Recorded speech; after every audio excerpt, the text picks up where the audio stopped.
Hi friends, welcome to SK Innovations. இன்னைக்கு நம்ம என்ன பார்க்க போறோம்னா புளி சாதம் சிம்பிளான முறையில் எப்படி பண்ணலாம்னு பார்க்கலாம். இப்போ பாத்தீங்கன்னா பெரிய எலுமிச்சை பழ அளவுள்ள புளி எடுத்து தண்ணில ஊற வச்சுக்கலாம். இது நல்லா ஊறிட்டதும் நல்லா கரைச்சி வடிகட்டி இந்த புளி கரைசல் தண்ணியை மட்டும் எடுத்துக்க போறோம். இது பாத்தீங்கன்னா ரொம்ப தண்ணி சேர்க்க வேண்டாம், கொஞ்சம் கெட்டியா இருக்கிற மாதிரி கரைச்சி எடுத்துக்கோங்க.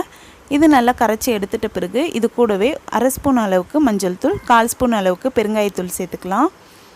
அடுத்து இப்போ ஒரு கடாயில 50 ml அளவுக்கு நல்லெண்ணெய் சேர்த்துருக்கேன். நல்லெண்ணெய் சேர்த்துக்கிட்டா புளி சாதத்துக்கு ரொம்பவே சுவையாக இருக்கும். கூடவே கொஞ்சமாக கடுகு சேர்த்துக்கிட்டேன். கடுகு நல்லா வெடிஞ்சதும் 2 ஸ்பூன் அளவுக்கு கடலைப்பருப்பு, 2 ஸ்பூன் உளுத்தம்பருப்பு, 2 ஸ்பூன் வேர்க்கடலை, 10 காஞ்ச மிளகாய் கிள்ளி வச்சுருக்கேன். இதெல்லாம் இந்த எண்ணெயில் சேர்த்துக்கலாம். கூடவே கொஞ்சமாக கருவேப்பிலை சேர்த்துக்கலாம். இது எல்லாமே இந்த எண்ணெயில் நல்லா வறுபடட்டும். பொன்னிறமாக ஆகிற வரைக்கும் இதை நம்ம நல்லா வறுத்து விட்டுக்கலாம். இதில் பார்த்தீங்கன்னா வேர்க்கடலை ஆப்ஷனல் தான், வேர்க்கடலை நீங்கள் சேர்க்காமலும் செய்யலாம். இப்போ பார்த்தீங்கன்னா இது பொன்னிறமாக ஆகிடுச்சு. அடுத்து நம்ம ரெடி பண்ணி வச்சுருக்க புளி கரைசல் தண்ணியை ஆட் பண்ணிக்கலாம். அடுத்து இதோட இந்த புளி சாதத்துக்கு தேவையான அளவுக்கு உப்பை சேர்த்துக்கலாம். நீங்கள் சாதத்தில் உப்பு போட்டு வடிச்சிருந்தா இதில் உப்பு சேர்க்க வேண்டாம்.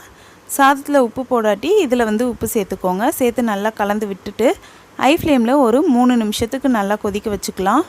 இது நல்லா எண்ணெய் பிரிஞ்சு வர வரைக்கும் நம்ம நல்லா கொதிக்க வச்சுக்கணும்.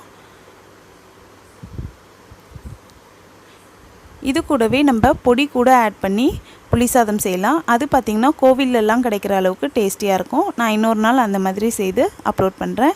இப்போ பார்த்திங்கன்னா எண்ணெய் நல்லா பிரிஞ்சு வர ஆரம்பிச்சிடுச்சு. புளி சாதத்தோட புளிக்குழம்பும் கரெக்டான பக்குவத்தில் ரெடி ஆகிடுச்சு. இப்போ நம்ம ஸ்டவ் ஆஃப் பண்ணிவிட்டு இதை நல்லா ஆற வச்சுக்கலாம். இப்போ இது நல்லா ஆறிடுச்சு.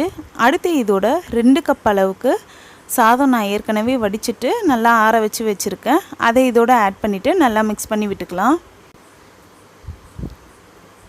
இப்போ பார்த்திங்கன்னா சாதம் ஃபுல்லாக ஆட் பண்ணியாச்சு.